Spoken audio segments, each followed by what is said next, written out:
o Chico virar um jacaré, é problema de você, pô. Não vou falar outro bicho que ele pensar que falar besteira aqui, né?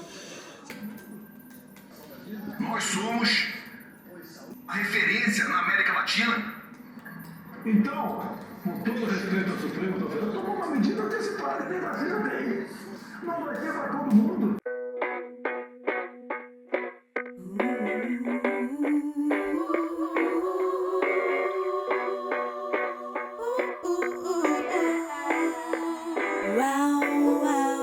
Esse teu jeito de olhar o mundo já não encaixa mais. Por que insiste em ver sua diferença? Esse teu respeito de trás de um muro já não convence mais.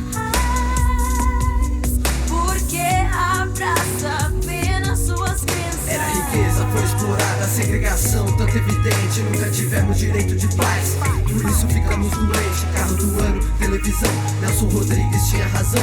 Os idiotas vão tomando conta, sigo somando com a revolução.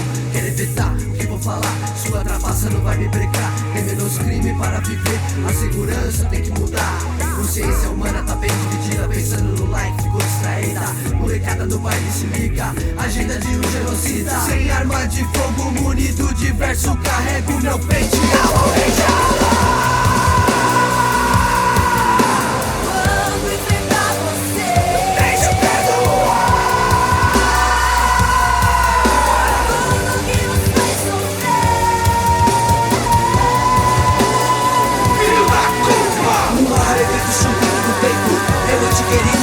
No chão, corpo nada na minha frente, independente, era inocente, uma apagamos escurece a mente.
Os princípios de erradicar a pobreza e a marginalização e reduzir as desigualdades sociais e regionais, de promover o bem de todos, sem preconceitos de origem, raça, sexo, cor, idade e quaisquer outras formas de discriminação, de solucionar pacificamente os conflitos e repudiar o terrorismo e o racismo estão na nossa Constituição.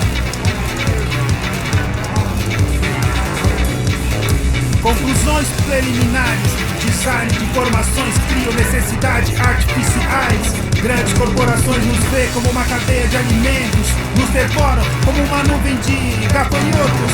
Até quando será em vão nossa labuta? Até quando nossas riquezas naturais serão disputadas por potências mesquinhas? Diabólica diplomacia, o desejo de controlar é um fardo, é um mal que os guia. Poder é dever, né? Mas os que estão no poder, né? Se esqueceram disso e o povo, mano, o povo continua omisso.